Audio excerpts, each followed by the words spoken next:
हमने इस दौर के अंदाज निराले देखे, फैसला कत्ल का कातिल के हवाले देखे। दौर आया है कि कातिल की सज़ा कोई नहीं, हर सज़ा उसके लिए जिसकी खता कोई नहीं। देश की जनता ने बदलाव करने का मूड बना लिया और इस देश की जनता ने अंग्रेज़ों को भी बदला, इस देश की जनता ने इंदिरा गांधी को बदला, तो इस देश की जनता भाजपा सरकार को भी बदलेगी, चाहे जितना षड्यंत्र कर लें। देखिए, राम आए नहीं थे, राम को मोदी जी लाए हैं। अब पलटू राम को लाए हैं। राम आए नहीं थे, राम को मोदी जी लाए। हमको मोदी जी खुद ही कह रहे हैं कि हम राम को लाए हैं। मैं नहीं कह रहा हूँ, ये बात मोदी जी कह रहे हैं कि हम राम को लाए हैं, राम को लाएंगे। अब पलटू राम को लाए हैं, किसी दिन और किसी को लेके आएंगे। इस वक्त हमारी मौजूदगी है बीजेपी दफ्तर के बाहर और हमारे साथ मौजूद हैं कुछ लोग बातचीत करने के लिए जो इस समय चुनावी राजनीति की हलचल बनी हुई है, या यूँ कहें कि इंडिया गठबंधन जिस तरीके से टूटता हुआ नज़र आ रहा है। क्या लग रहा है कि इंडिया गठबंधन जो इस तरीके से टूटता हुआ नज़र आ रहा है, और अभी हमारी बातचीत हुई थी कांग्रेस के एक प्रवक्ता थे, तो उन्होंने कहा कि इंडिया गठबंधन इस बार बहुत 2024 में जो बहुत जीतने जा रहा है और जो एनडीए की पार्टी है बीजेपी है इस बार हार जाएगी। देखिए, अगर ईडी सीबीआई अगर चुनाव नहीं लड़ती तो इंडिया गठबंधन मजबूती से चुनाव लड़ता, लेकिन सबसे ज़्यादा मजबूती इस समय ईडी और सीबीआई चुनाव लड़ रहा है। हम देख रहे हैं, लगातार देख रहे हैं। वो एक दिल्ली की एक पार्टी है, एक सरकार है, पूरी कैबिनेट जेलों में है, मुख्यमंत्री जेल जाने वाले हैं, एक और मुख्यमंत्री जेल जा चुके हैं। विपक्ष के एक नेता अभी सत्ता में थे, विपक्ष में आए, उनको ईडी 10 घंटा बैठा लेती है। तो मैं ये चाहता हूँ, अगर ईडी और सीबीआई इस चुनाव मैदान में रहेगी तो भारतीय जनता पार्टी का प्रचंड बहुमत आएगा। विपक्ष तो आरोप लगाता है कि जो ईडी और सीबीआई का इतना दुरुपयोग किया जा रहा है इस सरकार में, मतलब कोई कुछ भी चीज़ छोटी सी हो जा रही है, ईडी सीबीआई पहुंच जा रही है, रेड कर दे रही है। नहीं, छोटी चीज़ नहीं होती।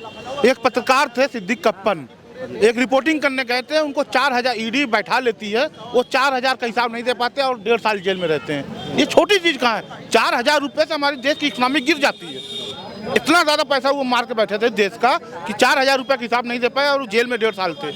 तो छोटी चीज़ नहीं होती है। सरकार के खिलाफ उठने वाली हर आवाज़ को सरकार देशद्रोह में तब्दील करने का काम करती है, करती रहेगी। इस बार क्या होने जा रहा है 24 में? 24 में रामराज जाएगा।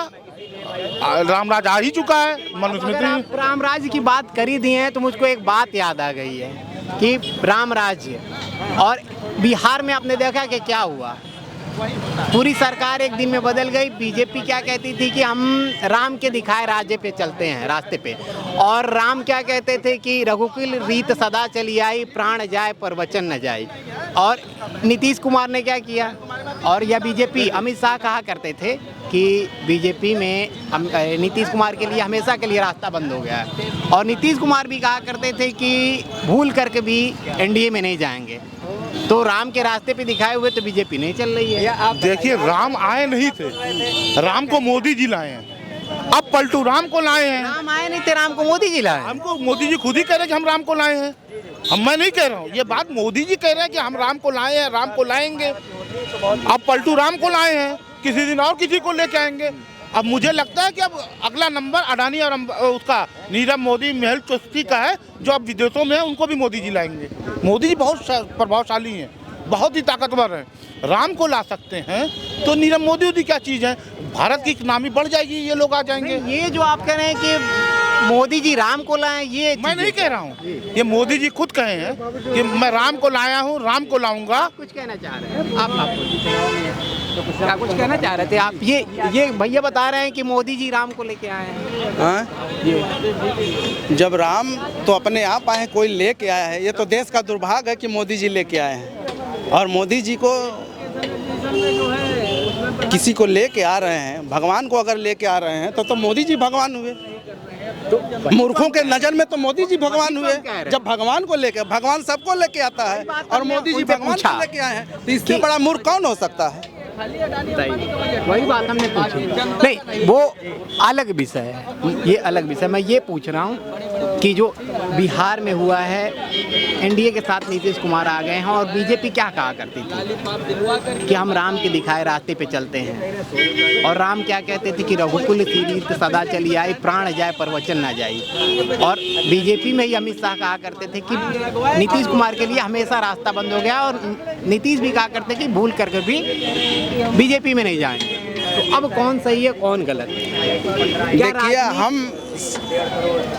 बेशक इस देश की सत्ता गलत है, और इस देश की सत्ता जो है ना,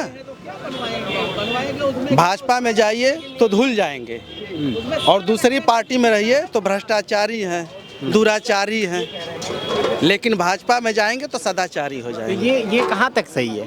अरे आप नहीं देख रहे हैं, हर जगह सही है।